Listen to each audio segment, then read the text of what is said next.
So today I wanted to talk about Palestine. I wanted to mention Ken Livingstone, and I wanted to talk about the settlements and the daily life that the Palestinians have to cope with. So let's start with Ken Livingstone, who quoted to the BBC, and then I think the quote was taken a little bit out of context, but he was referring to the Havara agreement, which was an agreement made in August 1933 between three parties, a minister from the Nazi government. Then there was this odd bank, the Anglo-Palestinian Bank, and also the Zionist Federation of Germany. So those three were the signatories, and it lasted from 1933 to 1939. So 6 years, and in that time 60,000 Jews took advantage and moved to Palestine, and most of them bought land there,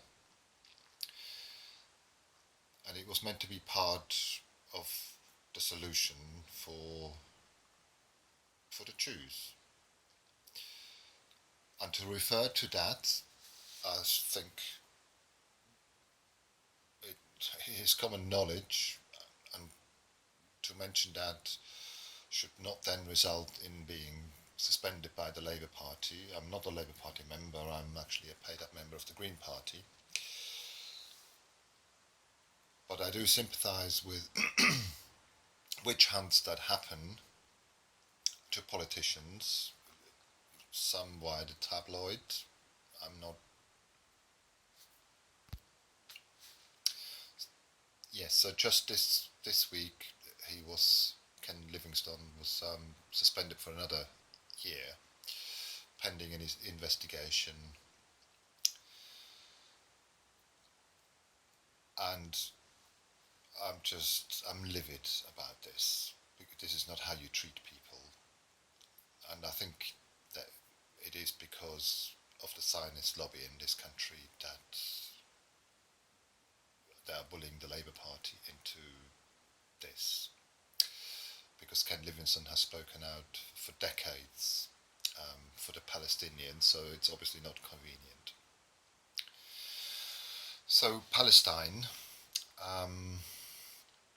it was called the Palestinian territories, sorry my English, for approaching 3,000 years.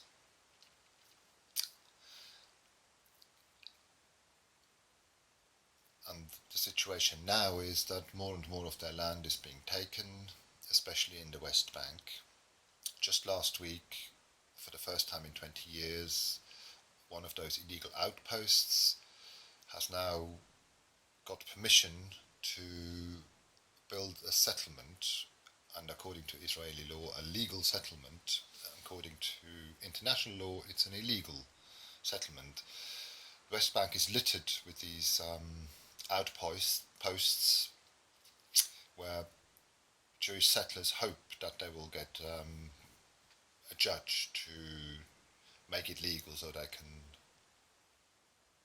build a settlement where the outpost was or is. So, for 20 years, Israel has only expanded existing settlements, and last week they have now approved a new settlement. Approval of new settlements is illegal in international law. Israel has also contravened 50 plus UN resolutions, and it just gets away with it. And it gets away with it because it has a very, very strong lobby. I would say almost in every country of the world there's a strong lobby that influences governments. In England, in the United States, very strong lobbies. So, and I don't have anything against lobbies as such, but to silence people, that is not right.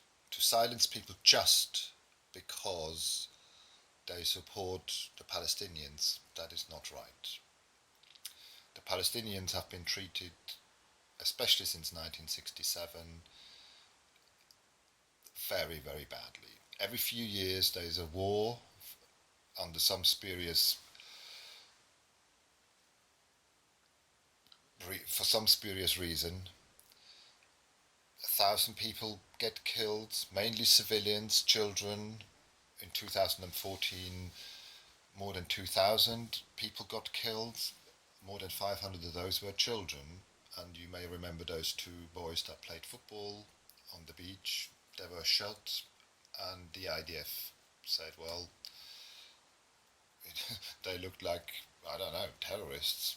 There were two boys, I think they were 10 years old or something like that, they were playing football on the beach and they were just shot. So there is the daily oppression that happens, night raids where 2 or 3 o'clock in the morning, IDF soldiers storm into houses, and then sometimes they stay there for maybe up to 2 days. They eat the food from the Palestinian family, terrorize those families. And I think the aim is to make the Palestinians move out after they had been punished enough and oppressed enough and bullied enough. There are people who have to go to 3 or 4 checkpoints to go to work. Some days those checkpoints are closed, so you can't go through it. They have to wait on some of them for 2, 3 hours. There are roads which are just where you need to have the Israeli number plate to be able to drive on it. So that's segregation, that is apartheid. Israel is an apartheid state, and it is all down to the right-wing mob, as I would call it, the right-wing mob in Israel, who has influence all over the world, unfortunately. There are, however, millions of Jews who don't agree with this. They don't agree with the oppression. They acknowledge the oppression, and they don't agree with it, but they fight and they're in solidarity with Palestinians. And I hope that their number will increase more and more people like you and I should fight for the right of the Palestinians. So the daily punishment, the daily bullying is well documented. There is an organisation called Break the Silence, and it is almost 1,000 IDF, which is the Israeli army veterans, who've had enough. And they have made testimonies, and those testimonies can be read. And hopefully in a later blog I can quote from some of those testimonies. I would also like to quote from the UN report, which 3 days after its publication, and this happened 2 weeks ago, which stated very clearly that Israel is an apartheid state, has been withdrawn by the UN because of pressure by Israel and by the United States. And a UN Undersecretary has resigned over it, and she was the author or a co-author of this report. So I hope to quote from that report as well in some future vlogs. So demonstrations should be a right. If Palestinians demonstrate, it is looked at as something that cannot happen. Many demonstrations every week are being dispersed with rubber-coated steel bullets, with tear gas, and then you are surprised that some young Palestinians resort to using stones. I mean, what else can they do?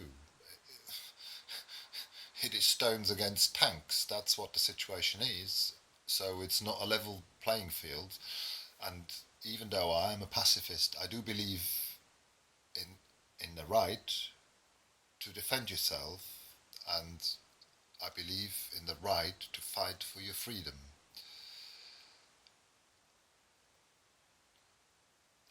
And Palestine has been occupied for many decades now and has been oppressed for many decades. And I think it is time that the world leaders and, and many people around the world will say so.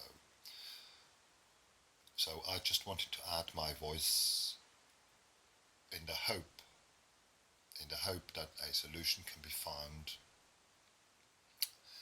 a solution where both the Palestinians and the Israelis have to compromise. So that's my hope, and that's how I will leave.